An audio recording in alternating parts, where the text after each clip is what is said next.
L'économie et l'emploi encore avec le boom de l'enseignement du chinois. C'est peut-être le nouveau sésame pour s'assurer un emploi. Les derniers chiffres font état d'une hausse de 400% en 10 ans. 50 000 Français suivent aujourd'hui des cours de mandarin ou de cantonais, parfois dès l'école primaire.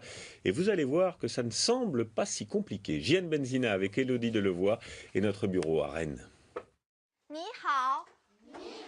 Si pour vous c'est du chinois, rassurez-vous, pour eux aussi. La différence, c'est qu'ils le comprennent. En France, 50 000 élèves le pratiquent, de plus en plus jeunes. Mais les adultes s'y mettent aussi.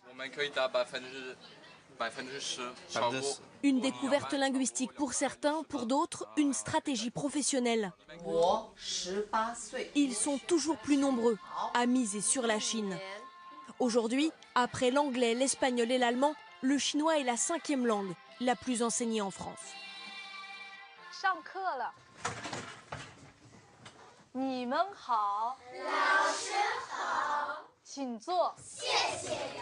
C'est leur rituel du matin. Et la date du jour, écrite en chinois, s'il vous plaît. Ces élèves de CE2 ont une intervenante chinoise qui vient chaque semaine, mais la maîtresse aussi est formée pour l'enseigner. 3 heures de cours par semaine. Allez, c'est parti. Pensez bien à l'ordre dans lequel il faut mettre en chinois, hein, que ce n'est pas les mêmes ordres. Le chinois est une langue où il y a très peu de grammaire, donc on est sur plus de la symbolique. Un caractère, c'est une idée, un concept, donc l'enfant ne va pas avoir ces blocages qu'il peut avoir en grammaire, en conjugaison, qu'on peut avoir en français, qui sont quand même des fois assez lourds. Ça fait appel à vraiment d'autres mécanismes de mémoire et de compréhension qui marchent du coup vraiment bien avec les enfants. Et à l'oreille aussi, ça sonne juste. En 3 ans, ils vont apprendre 250 caractères. Je pensais que le chinois c'était 2 fois plus dur que ça, mais en fait c'est facile. Et ça change beaucoup parce que tu vois, tu es habitué à écrire des lettres alors que là tu fais des traits et tu fais pas des lettres. Du chinois aussi jeune, c'est encore exceptionnel. Ils sont 6 000 à l'étudier au primaire, mais au collège et lycée, cela monte à 44 000. C'est 400% de plus qu'il y a 10 ans. Signe que ça s'impose, ici en Bretagne, tout est prévu pour que les élèves puissent suivre le chinois au collège puis au lycée. Une bonne surprise pour la maman de Flora.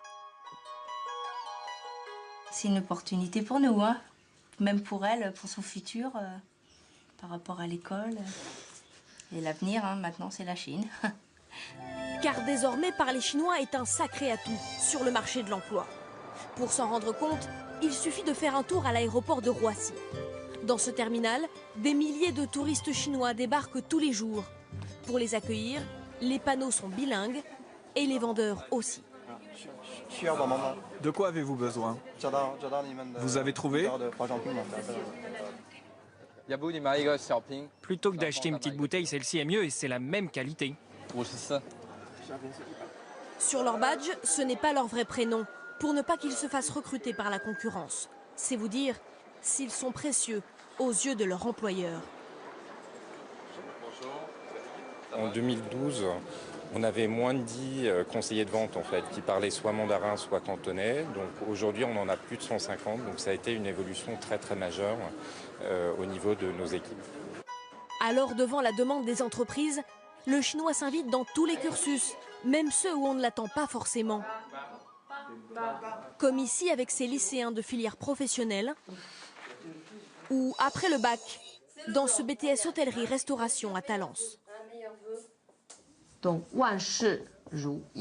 dans une carrière, ça fait bien et puis ça permet de voir d'autres choses. On voit quand même qu'aujourd'hui, il y a beaucoup plus de clients chinois qui viennent dans l'hôtellerie de luxe. Et c'est un peu pour ça qu'on est formé quand même.